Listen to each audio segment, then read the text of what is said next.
Okay, this is recording. So here's me, and then Jerry, and then sorry. And then Mom, can you see yourself? Okay, so I'm going to bring it around. So sorry, guys. Huh? Yeah, it's recording. Yeah. Okay, let me put this up here. And here we go. All right. All right. So, all right. And let's get it started here. Sorry, everybody. Okay. So I'd like everybody to imagine a war hero who captured an enemy spy literally by the seat of his pants. And now imagine this war hero not as a human, but instead as a pit bull. A pit bull named Stubby. Sergeant Stubby, that is. So Sergeant Stubby was the first dog ever to be named a sergeant, and he was actually considered a soldier in the war. He was honored and respected by his fellow soldiermen, and it was just said that he brought a lot of comfort to these men during this wartime. And so I'd like to go over some of the rich history about the pit bull, some unique characteristics, as well as some common misconceptions or common myths surrounding around them. And according to NOS 2014, all dogs benefit from balanced training and learning proper human and dog social behavior. And so through personal research and direct interactions, I have explored the pit bull as emotional support animals and therapy dogs. And as a pit bull owner myself, I've had firsthand experience with their temperament and their behavior. So I'd really like to go over the origins and history, the physical behavioral traits, as well as some common misconceptions surrounding around the pit bull. So pit bulls were originally known as Malagers. And so according to the American Malager Association 2013, the first known record of a Malager dates all the way back to 1121 BC. So they date way far back.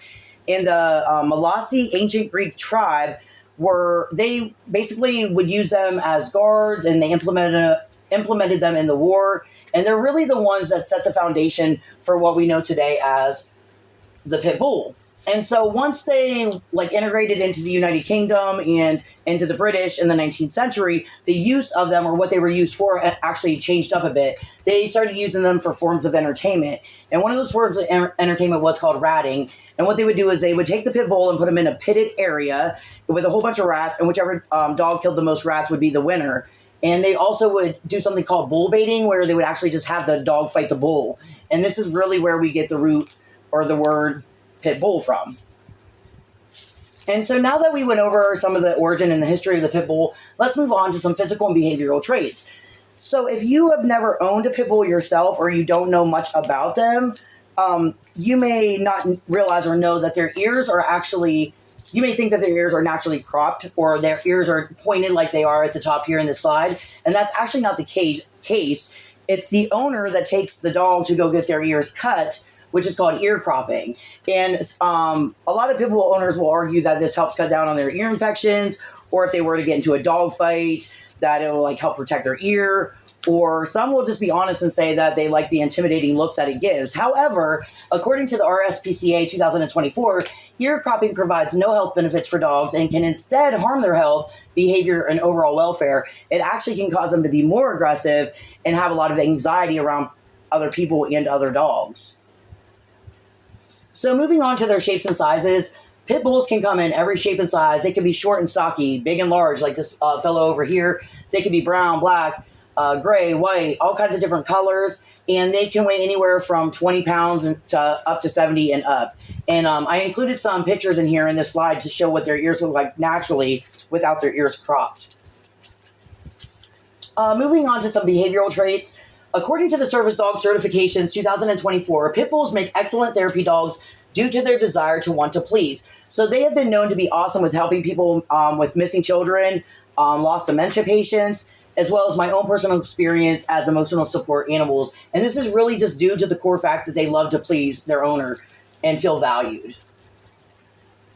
And so now that we went over some of the physical and behavioral traits of the pit bull, I'd like to move on to some misconceptions surrounding around them. According to the American Temperament Test Society 2023, pit bulls indeed scored higher on temperament tests than many other breeds, challenging the notion of inherent aggression, meaning like they're just born naturally aggressive, which is not the case at all. And what they do to judge this on the temperament test is they'll take the dog on these walks with different stimuli set up, and then they'll kind of watch the dog and their behavior and how they react to certain situations to determine whether or not they'll pass or not. And so when you see the 85.5%, that's 85.5% of the pit bulls passed the temperament test. And we also have to remember that pit bulls are not even actually recognized or considered a breed.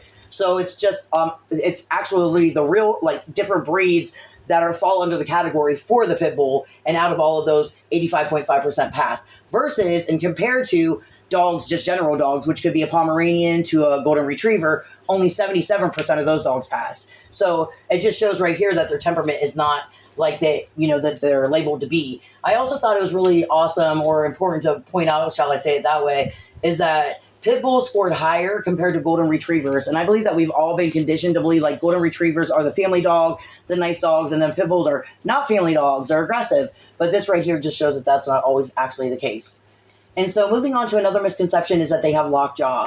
This is a myth that has been debunked by veterinarians and experts, confirming that pit bulls do not have a unique jaw mechanism, and that's from Cheryl 2023. So it's been a myth that goes around that when they bite onto something, that there's a mechanism in their jaw that locks in and makes them not, be able to not let go.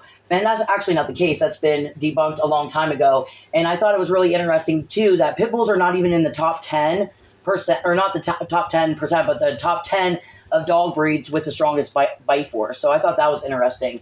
And this is just two skeletal examples, one of the pit bull, one of a general dog, and there's really no difference. And in average of all dogs, really the only difference is their structure of their teeth and where they lie in their mouth. But that's really the only difference in most breeds of dogs. So in conclusion, let's go over some of the things that we talked about in this presentation, which would be, we explored the rich history of the pit bull. We went over some distinctive physical and behavioral traits, and we also clarified some common misconceptions surrounding around the pit bull. So I hope that I was able to bring some awareness and some factual information that maybe you weren't aware of about the pit bull, or some information that you weren't, some things you didn't know about before in the past about the pit bull. And I say let's spread awareness and advocate for a more informed and compassionate view when it comes to the pit bull. And that's it. And then this just shows a picture of my pit bull, my personal pit bull. And that's it. And then I just got to show everybody... I just got to show everybody back that's still here so that they know you're still here. And then Joe, you're still here? Okay. And then Mom, and then what? Okay, so then that's all of us. I think we can see that all of us are on there. And then I think that's all I have to do.